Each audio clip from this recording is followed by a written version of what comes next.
대한정치 소속 의원들 전원은 민주평화당을 떠나기로 결심했습니다. 제3지대 신당 창당이라는 이보 전진을 위한 일보 후퇴라고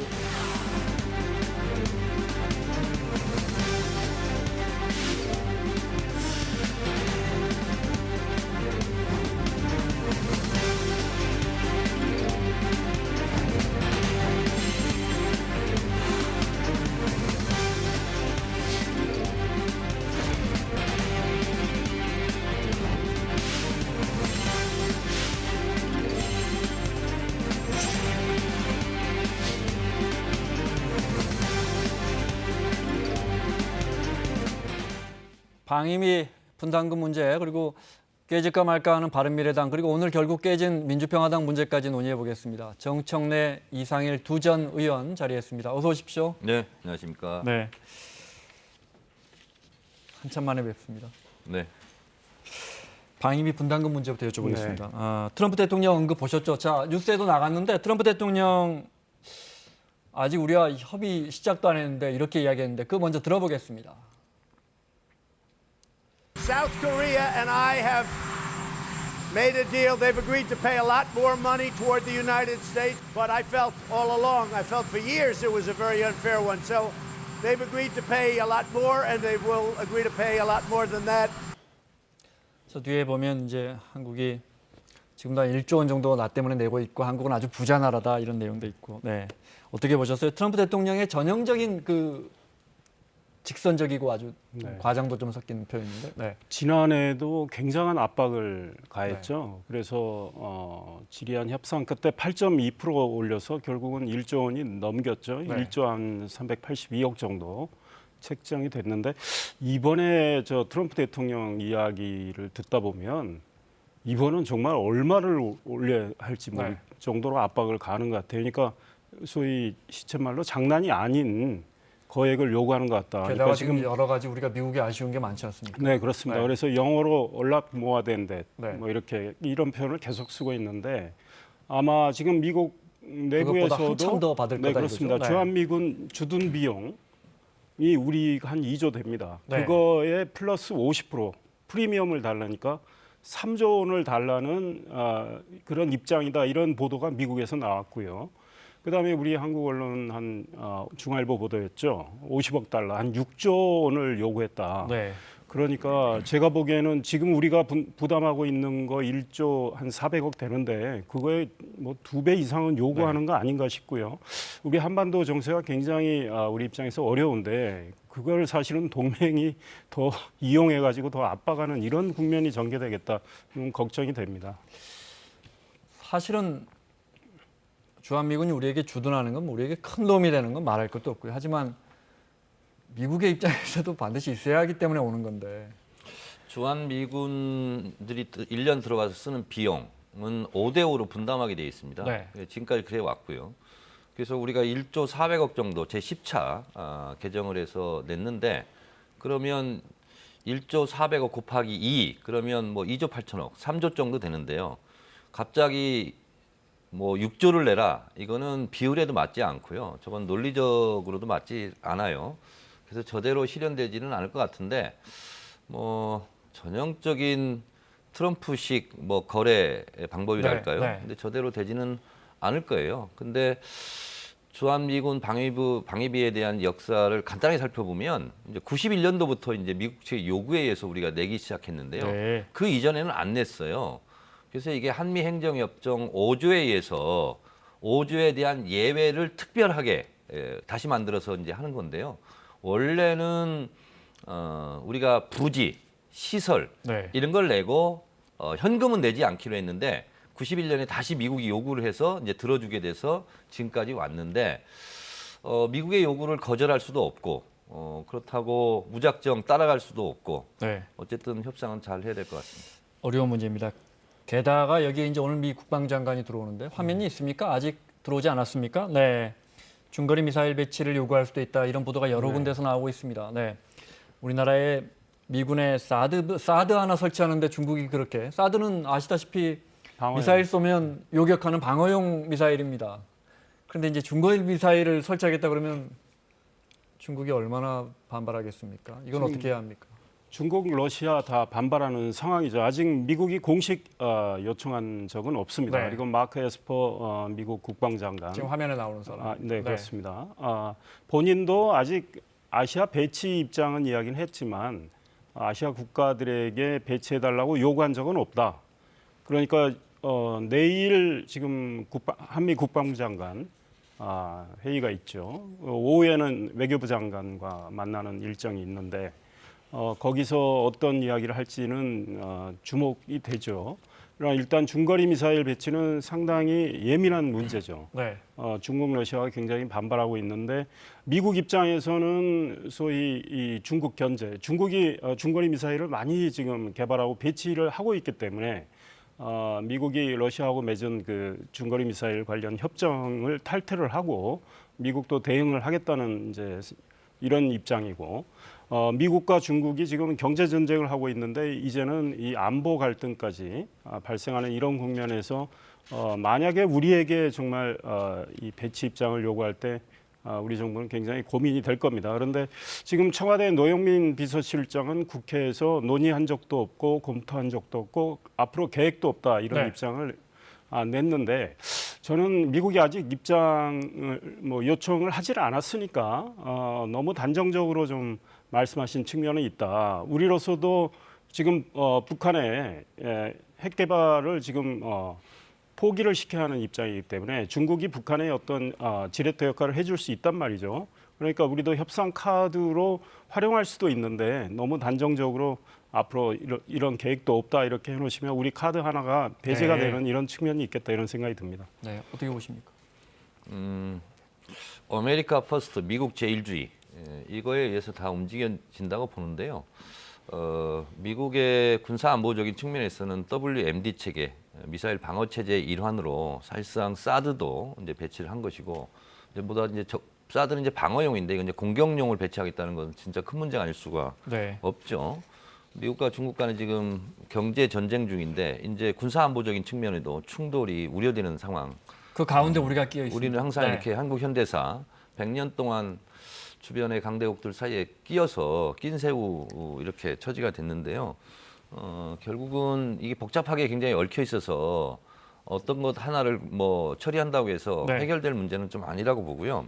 결국은 미국에도 이익이 되고 우리에도 이익이 되고 중국과 북한에게도 또 일본에게도 이익이 되는 그렇게 윈윈할 수 있는 그런 전략적 포인트를 잘 찾아야 될 것 같은데요. 저는 오늘 문재인 대통령도 그런 얘기 하지 않았습니까? 한일의 경제 갈등이 승자 없는 게임이다. 다 패자만 있다. 네. 이 부분도 마찬가지인 것 같아요.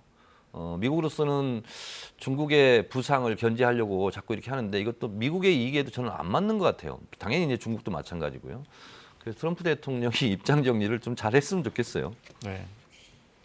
절대 이 중거리 미사일은 배치하기는 중국과의 관계 때문에 이건- 어렵다고 보십니까? 이건- 경우에 따라서는 배치할 수도 있다고 보십니까? 저는 배치를 해서는 안 된다고 봅니다. 저는 아직은 이건 매우 신중하게 검토할 제 질문이 문제인데 좀 앞서가는 건 같긴 합니다. 미국이 아직 공식적으로 배치하겠다는 입장도 없는 상황에서 네. 우리가 지금 뭐 안 하겠다 이런 이야기를 할 필요 없고 네. 일종의 전략적 모호성을 갖고 북한 문제에 대응하는 이런 네. 카드로 활용하는 게 더 낫지 않을까 이런 생각을 해봅니다. 알겠습니다. 네. 정치권 이야기하겠습니다. 오늘 입추 아셨습니까? 오늘 네, 입추합니다. 오늘 너무 더워서 입추란 정치권에도 뭔가 변화가 올지 나경원 원내대표가 쏘아올린 개편론이 유승민 의원에게 러브콜한 거에 대한 간단한 입장 어떤 생각 드셨어요? 이 나경원 원내대표가 유승민 의원하고 무슨 논의가 있었던 건 아닌 것 같은데 전화 한 통 없었다는 거예요? 네. 오랫동안 제가 보기에는 내년 선거에 대비해서 갖고 있던 생각의 일단이 중앙일보 인터뷰를 통해서 표출된 거 아닌가 생각합니다. 네. 나경원 원내대표가 자책골을 넣었다 이렇게 생각합니다. 잠시 후에 자세히 들어보겠습니다. 네. 자, 그 배경을 영상으로 저희가 준비했는데 잠깐 볼까요? 네. 일단은 나경원 원내대표의 인터뷰. 네, 구체적으로 유승민 의원을 언급해서 뭐라고 했냐면 이 보수통합에 유승민이 필요하다. 유승민계 의원들이 필요하다. 네. 안 그러면 자유한국당 다 진다 이거예요. 네. 나경원 의원 수도권 의원 아닙니까? 더 불안하게 느껴지겠죠. 네. 그래서 유 의원이 총선에서 서울 나오면 얼마나 좋을까. 이 인터뷰가 알려지면서 정작 이제 바른미래당은 바른미래당이 정리가 돼야 한다 또 이렇게 손학규 대표 나가라 이런 식으로까지 언급을 했어요. 그러자 바른미래당은 뭐 당연히 발칵 뒤집혔습니다. 손학규 대표 측 당권파가 거세게 반발했는데요. 나경원 자유한국당 원내대표가 안철수, 유승민 두 분도 내년 총선에서 같이 하자며 바른미래당을 또다시 스토킹했습니다. 나경원 대표께서 바른미래당을 집요하게 따라다니는 스토커 노릇을 계속한다면 자유한국당을 상대로 접근 금지 신청을 낼 것임을 다시 한번 말씀드립니다. 손학규 대표는 어떠한 일이 있어도 바른미래당을 사수할 것입니다. 나경원 원내대표는 죄송한 표현입니다마는 잠꼬대 같은 말씀 더 이상 하지 마시고 자유한국당이나 잘 추스리기를. 나경원 원내대표가 다시 입장을 밝혔는데요. 우파의 가치를 같이 할 수 있는 모든 분들이 함께하는 것이 대한민국을 위한 길이라고 생각하기 때문에 저는 그런 의미에서 유승민 의원과의 통합은 매우 중요하다고 봅니다. 유승민 대표랑 사전에 그런 얘기를 좀 해보신 적은 있으세요? 뭐 구체적인 이야기를 한 적은 없습니다. 안철수 대표까지 혹시 같이 저는 가져오셨는지. 늘 열린 자세로 우파의 가치를 같이 할 수 있는 분들이라면 함께하는 것이 맞다고 생각합니다. 만약에 유승민 대표가 스토킹한다고 접근 금지 신청. 자, 저기에 대해서 유승민 의원은 그동안에 여러 번 아직 논의된 바도 없고 또 이거에 관련돼서는 공식 입장도 냈어요. 만나본 적도 없고 통화한 적도 없다. 유승민 의원이 저 이야기를 중앙일보 저 기사를 딱 보고 나서는 아마 제 생각에는 그러니까 유승민계의 어떤 중도 보수의 지지세는 자유한국당에 더해지고 의원님은 누가 봐도 대구가 대구에서만 4번 연속 국회의원을 하신 분인데 서울 올라와서 장렬하게 쓰러지십시오 뭐 이렇게 들리지 않았을까. 유승민 의원에게는. 같은 당도 아닌데 나경원 원내대표가 유승민 의원의 지역구 공천을 해버린 거예요. 그것도 지역구를 옮겨버려가지고. 근데 저는 나경원 원내대표의 자책골이라고 앞서 말씀드렸는데 네, 설명 좀 해주세요. 저것은 그냥 부부끼리 할 수 있는 얘기예요. 남편하고 그냥. 근데 저거를 앞으로 협상 과정이 있을 텐데 미리 저렇게 공개를 함으로써 더 어렵게 만든 거거든요. 그러니까 정보는 노출이 됐을 때는 정보의 가치가 없어지는 거고 협상 전략이 노출됐을 때는 나의 패를 보여준 거 아닙니까? 그러면 상당히 본인이 목표하고 이루려고 하는 협상의 네. 목표를 이룰 수도 없고 그리고 한마디로 얘기한다면 유승민 의원에게 지금 거저 차인골이 돼버렸잖아요. 그야말로 뻘쭘하게 좀 돼버렸죠. 네.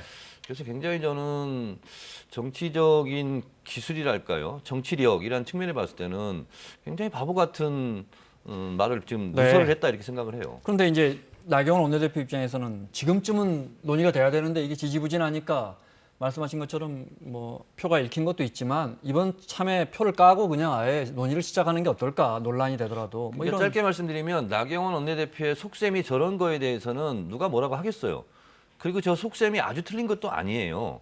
근데 그거를 공개적으로 노출을 함으로써 일을 더 꼬이게 만드는 거죠. 그리고 저렇게 하고 싶었던 유승민 의원조차 미리 저렇게 공개를 해버렸으니 네. 저대로 지금 할 수 있겠습니까? 못하죠. 일단은 나경원 원내대표 생각이 정확히 뭔지는 모르겠지만 본인이 갖고 있던 평소의 생각을 표출한 건데 일종의 화두를 던진 측면이 있다. 네, 네. 저렇게 이야기함으로 인해서 지금 반응들이 다 나오고 있거든요. 그러니까 한국당 내에서 소위 친박 진영, 비박 진영 반응은 달랐죠. 전혀 다르게 나옵니다. 네, 그렇죠. 네.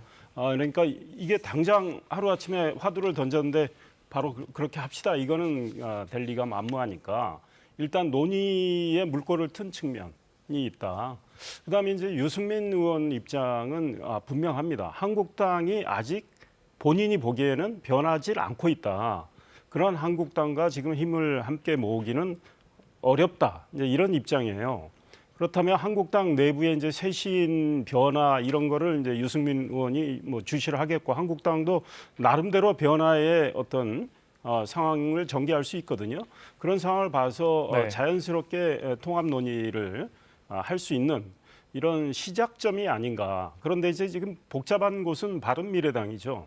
바른미래당은 손학규 대표를 비롯한 당권파와 유승민, 안철수 두 분을 중심으로 한 비당권파의 갈등이 굉장히 심해지고 있는데 나경원 원내대표의 저 발언으로 인해서 더욱 이제 갈등이 심해지고 결국은 바른미래는 현재 이 구조로는 가기가 어려울 겁니다. 결국은 두 파가 결별할 가능성이 크죠. 그런데 또 민주평화당도 지금 변수가 생겨서 또 바른미래에 또 충격을 준단 말이죠. 그래서 지금 야권은 굉장히 앞으로 이 재편의 소용돌이 속으로 빠져들어가겠다 이런 생각이 들어요. 네. 손 대표가 나가야 정리될 것 이렇게 나경원 원내대표가 직격탄을 날린 거 보면 말씀하신 것처럼 바른미래당을 흔들어야 그 당이 깨져야 지금 또 통합 논의가 이루어질 테니까 그런 배경도 있지 않나. 그러니까 이렇게 자꾸 네. 바른미래당, 민주평화당이 분란이 일어난 이유는 이대로는 총선의 전망이 어둡다, 희망이 없다라는 것의 반증이고 지금 바른미래당 소속, 민주평화당 소속의 간판으로는 다음번에 금배지를 달기가 좀 어렵다 하는 것은 이제 반증이어서 네. 참 바른미래당은 미래가 없고 민주평화당은 평화가 깨져버렸고 그래서 또 어떻게 본다면 좀 작은 정당 네. 속에서는 지금 혼란 속으로 좀 빠져들어가고 있는 것 같습니다. 이대로 가면 수도권은 자유한국당 어렵다고 보십니까? 그 내년에 서울 출마가 예상되는 분께 여쭤보는 겁니다. 나경원 원내대표조차 어려우니까 네. 서울의 옆 지역구에 유승민 나와달라. 나도 당선되고 싶다. 당신과 힘을 합쳐서 이런 거 아니겠어요? 그 선거는 우리 뭐 정 의원님 많이 치르셨고 저도 치러봤는데 이 선거에 임박하면 민심의 흐름이 굉장히 빨라집니다. 그러니까 지난 2016년 총선을 생각을 해보면 민주당 내에서 분열이 생겼어요. 소위 안철수 의원 세력이 떨어져 나가서 국민의당이 탄생을 하고 그러니까 소위 말해서 야권 분열이 있었죠. 그러니까 새누리당 김무성 당시 대표는 우리가 180석 얻는다 이런 말씀까지 하셨잖아요. 그런데 새누리당에서 또 공천 파동이 일어나지 않습니까? 네. 그러면서 민심이 확 확대 파동 달라집니다. 나오죠. 네. 그러니까 내년 선거 지형은 일단 중요한 게 구도입니다. 그러니까 보수 대 진보. 뭐 지금 민주당은 제가 보기엔 변함이 없어요. 그렇다면 요 보수 세력, 중도까지 포함한 보수 세력이 정말 대통합을 해서 1대1 구도를 만들 수 있느냐 이게 관건인데 지금 그 흐름을 조성해 보자고 하는 게 한국당인 것 같고 그런데 이제 한국당의 고민은 소위 유승민 안철수 세력을 소위 한국당과 힘을 모아서 같이 한다 할 때 이제 우리공화당 세력이 또 반발할 이런 고민의 지점이 있습니다. 그래서 보수가 완전히 대통합될지 안 될지 모르지만 구도를 제대로 만들면 내년 선거는 승산도 있어요. 그다음에 이제 경제 상황 또 안보 상황 이런 것들이 민심에 영향을 미치기 때문에 지금 이 선거의 어떤 승패를 예견하기는 굉장히 이르다 이런 생각이 듭니다. 예견하기는 이르다고 하십니다. 자유한국당 내 반응 좀 볼까요? 나경원 원내대표의 유승민 의원에 대한 러브콜에 대해서 복당파인 장제원 의원 측 청량제 같다. 유승민 의원이 이제 빨리 결정하고 우리가 같이 가자라는 의견인데 이건 아마 뭐 중도 보수파라고 할까요? 복당파 중도에 있는 자유한국당 의원분들의 입장인 것 같고요. 또 볼까요? 여기는 김진태 의원처럼 과거 뭐 친박계라고 할까요? 이제 지금도 당이 어려운데 자꾸 유승민 의원 언급하면서 몸값만 높여줄 필요 있냐 이렇게 누가 봐도 합당이나 입당을 반대하는 듯한 부정적인 입장을 내놨습니다. 여기에 민주평화당 지금 14명 의원이 있는데 무려 10명이 탈당했습니다. 잠깐 펴러보겠습니다. 오늘 사실상 분당 수순을 밟고 있습니다. 유성엽 의원, 저희 프로 월요일 출연하시는 박지원 의원 포함되어 있고요. 최경환 의원은 감옥에 있는 최경환 의원이 아니고 DJ 비서하던 최경환 의원, 김경진 의원 이렇게 장정수 의원이나 박지원 의원은 지금 바른미래당의 비례로 가 있는데 두 분은 이제 노선이 나눠졌습니다. 어떤 생각 갖고 계시는 거예요? 유성엽 의원 지금 화면에 나오는데 박지원 의원이나 당 나오신 분들은 지금 나와서 어떻게 하겠다는 거예요? 어떻게 짐작하십니까? 총선 때마다 나오는 것이 제3지대론 빅텐트론이에요. 네. 근데 그것을 주장하시는 분은 나중에 바뀔 수는 있겠지만 그 현재 시점에서는 다음 총선에 당선될 가능성이 없기 때문에 제3지대 빅텐트를 계속 얘기하는 거예요. 당선될 가능성이 있으면 그 당이 그냥 있는 거죠. 이대로는 어려우니까 그렇습니다. 판을 흔들려고 하는 거다. 당연하죠. 그래서 아까 자유한국당 보니까 장제원, 김진태 두 의원의 발언이 서로 충돌하고 있지 않습니까? 네. 한마디로 표현하면 한 지붕 두 가족이 있는 거고요. 장제원의 입장에서는 한 지붕은 아니지만 다른 지붕에 같은 편이 있는 거예요. 그러니까 환영하는 거고, 김진태 의원 같은 경우는 들어오면 옛날에 그 바른미래당에서 다시 귀순했던 원내 복귀했던 사람들의 세력이 커지니까 네. 친박 세력으로서는 또 그것을 싫어하고, 이렇게 또 바른미래당과 민주평화당의 관계가 있고, 이거는 수학자도 풀기 어려운 고차방정식인 것 같습니다. 흔히들 이제 저렇게 나오신 분들이 바른미래당이 깨지면 거기에 호남계 의원분들하고 다시 모여서 제3지대를 만든다. 그런데 뭐 현실적으로 가능할 것 같은데 정치를 잘 모르는 저 같은 사람 입장에서 보면 야 근데 리더가 안 보인다. 이 뭐 대권 주자 반열에 보이는 그런 건 있는 것 같아요. 바로 그 문제가 제일 심각한 문제입니다. 그러니까 정말 내년 선거를 지휘할 중심 인물, 소위 민심에 파고들 수 있는 그 중심 인물이 없는 게 고민인 거죠. 그러니까 의원들이 모여서 지금 심지어 교섭단체를 만든다 해도 네. 선거를 이끌 소위 지명도가 높고 지지도가 높은 분이 없다면 선거에서 좋은 결과를 얻기는 어렵죠. 그런데 우리 정 의원님 말씀하신 대로 지금 민주평화당 그대로 또 선거를 치러봐야 내년에 전혀 승산이 없어요. 그러니까 호남권에서 뭔가 민주당과 결여해야 변화를 되는데. 네. 줄 수밖에 없는 거죠. 네. 그런데 정동영 민주평화당 대표 입장에서는 본인이 책임지고 선거를 치르려고 하고 싶은데 박지원 의원이나 유성엽 원내대표나 이런 분들은 네. 정동영 대표로는 내년 선거 뭐 진다 이런 생각을 하기 때문에 이제 당을 깨고라도 본인들이 탈당해서라도 나가서 바른미래당 사정도 굉장히 복잡하지 않습니까? 유승민 의원은 이 진보라는 말조차 쓰기를 싫어합니다. 네. 당의 정체성에 대해서.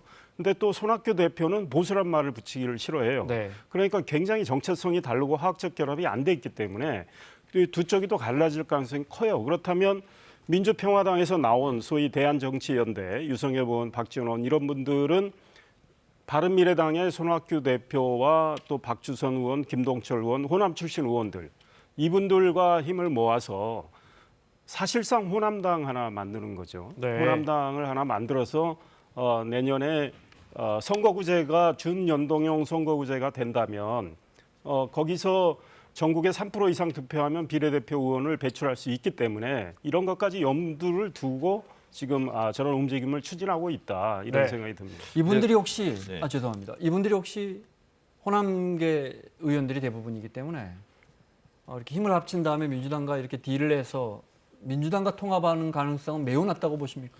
매우 낮고요. 가능성이 저는 제로에 가깝다 이렇게 보는 거고요. 민주당이 안 받아준다. 그렇습니다.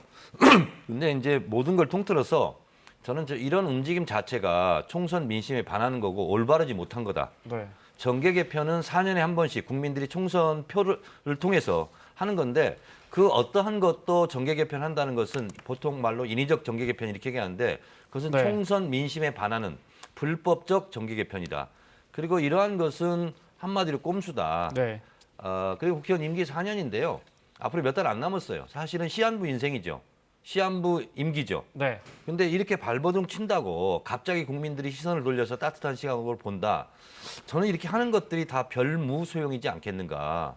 저는 국민들이 이런 것을 제일 싫어하는 거예요. 민주당으로 4년 전에 당선이 됐으면 다시 민주당으로 나가서 일을 잘했으면 당선이 되는 거고 못했으면 낙선이 되는 거예요. 떨어질 것 같으니까 다시 이당 저당 옮겨 다니면서 이렇게 저렇게 바꿔본다? 국민들이 몰라볼 것 같습니까? 이거야말로 철새 정치고 네. 꼼수 정치다 이렇게 봅니다. 알겠습니다. 숫자로 답해 주시면 좋겠습니다. 지금 언급된 의원님들과 바른미래당의 호남계 의원님들이 만약에 힘을 합쳐서 내년에 출마한다면 몇 분이나 살아서 이 국회로 돌아오시겠습니까? 제가 봤을 때는 잘하면 한두 명. 알겠습니다. 윤석열 신임 다음 소식 이야기하겠습니다. 윤석열 신임 검찰총장이 어제 오늘 국회를 찾았습니다. 아시겠지만 이 야당 대표가 황교안 대표이기 때문에 어색한 순간 왜 어색한지는 아시죠? 네. 먼저 화면 보겠습니다.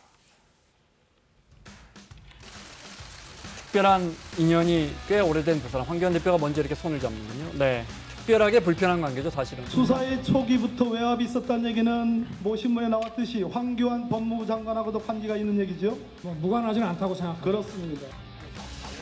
이러다 보니까 그때 왜 검찰총장 인사청문회 할 때도 윤석열 청문회가 아니라 황교안 청문회냐 뭐 이런 이야기도 나오고요. 당시에 법무부 장관은 황교안 대표입니다. 황교안 당시 법무부 장관은 엄청난 부당한 지시를 한 장본인으로서 과연 이 청문회가 윤석열 검찰총장 후보자에 대한 청문회인지 황교안 자유한국당 대표에 대한 청문회인지 우리가 국절 그때 임명이 됐고 신임 검찰총장과 야당 대표로 두 사람이 다시 만나서 덕담을 하고 바로 뼈 있는 이야기가 나옵니다. 결과를 보면 특정 영역에 중요한 보직을 특정 영역의 검사들이 맡고 있는 거 아니냐. 형법에는 개인적 법익을 행하는 죄, 또 사회적 법익을 행하는 죄, 국가적 법익을 행하는 죄, 그게 이제 세 종류의 범죄 영역이 있는데, 이번에 이제 좀 편향적인 한쪽으로 치우쳐져 있는 이런 인사가 된 거 아니냐 이런 우려가 많이 있습니다. 선배들의 우려이기도 하니까 잘도 경청해서. 지금은 공당의 대표이시지만 저희 검찰의 대선배신 우리 대표님께서 그래도 검찰에 대해서 늘 깊은 관심을 가져주시고 이렇게 좋은 지적을 해주신 거에 대해서 깊이 감사드리고 지적해 주신 말씀은 저희가 검찰 업무를 처리하는데 신중하게 이렇게 받아들여서 잘 반영을 하도록 그렇게 하겠습니다. 황교안 대표는 점잖게 그래도 할 이야기는 좀 했고요. 네. 윤석열 총장은 몸을 자세를 많이 낮추는 모습입니다. 네. 어떻게 보셨습니까? 일단 제1야당 대표 입장에서 지적하실 건 지적하신 거죠. 그러니까 윤석열 총장 취임 이후의 인사가 특수통들은 전부 영전하고 승진하고 이런 상황이고요. 또 강력, 형사, 공안 이쪽은 소위 물을 많이 먹은 그래서 옷을 벗은 검사들이 또 많은 데다가 환경부 블랙리스트나 손혜원 의원 문제 네. 이런 소위 살아있는 권력을 수사한 검사들도 또 한직으로 다 이렇게 인사가 나니까 일부는 옷을 벗었죠. 네, 그렇습니다. 그에 대한 지적을 야당 대표로서 저는 충분히 할 수 있다. 게다가 검찰의 기수로 하면 사법연수원 10기 선배거든요. 네. 황교안 대표가 윤석열, 나이 차이가 한 4살 차이밖에 안 돼요. 돼요. 네. 그러니까 이런 거에 대한 지적을 하면서 검찰의 어떤 균형 감각 또 검찰의 독립성, 중립성 이거를 주문하신 거죠. 그러니까 윤석열 총장이 저런 말씀은 검찰에 대한 이 상당한 애정을 담은 말씀으로 생각을 하고 네. 앞으로 검찰 조직을 이끌 때 좀 염두에 두고 이 반영을 했으면 좋겠다 이런 생각하고 있습니다. 황교안 대표가 오랜만에 멋진 말 했어요. 개인의 법익, 사회적 법인, 국가적 법익에 해하는 일은 없도록 하자. 근데 이제 본인이 국가적 법익을 해서 논란이 되지 않았습니까? 좀 아까 본 영상 중에서 저게 이제 국정원 댓글 사건에 대해서 선거법은 적용하지 말라 이렇게 지휘를 했다. 그래서 윤석열 당시 검사에게 압력이 있었냐 없었냐 가지고 이제 묻는 거 아니겠습니까? 네. 박범계 의원이 무관하지 않다. 저 장면 때문에 사실 두 사람이 굉장히 불편한 관계가 돼버렸죠. 근데 두 사람이 참 어색한 만남인데 속으로 참 이런 것까지 꼭 해야 되나 우리가 이런 생각이 들 정도로 참으로 안 만나고 싶은 그런 만남이 아니었을까 그런 생각이 듭니다. 알겠습니다. 마무리해야 되는데 이 의원님께 하나만 더 여쭤보고요. 여상규 어제 법사위원장도 찾아뵙고 이렇게 인사를 나누고 하더라고요. 이제 신임 검찰총장이. 근데 여상규 위원장도 패스트트랙 관련해서 경찰 소환 3번이나 불응했고 이 달려 있습니다. 이 문제 이제 계속될 겁니다. 보통 3번 불응하면 이제 강제 소환하고 이러는데 이거 어떻게 될 것 같습니까? 그러니까 앞으로 그 문제 때문에 한국당과 검찰의 충돌 가능성이 있는 거죠. 이제 검찰이 지휘를 하게 되기 때문에요. 그런데 윤석열 총장이 여상규 법사위원장을 만난 자리에서는 뭐 그런 이야기는 오간 것 같지는 않고 여상규 위원장 역시 검찰 수사의 어떤 공정성 이런 거는 강조하신 것 같아요. 그런데 이제 결국은 선진화법 문제인데 사실은 저는 선진화법에 의해서 고소고발이 이루어졌고요.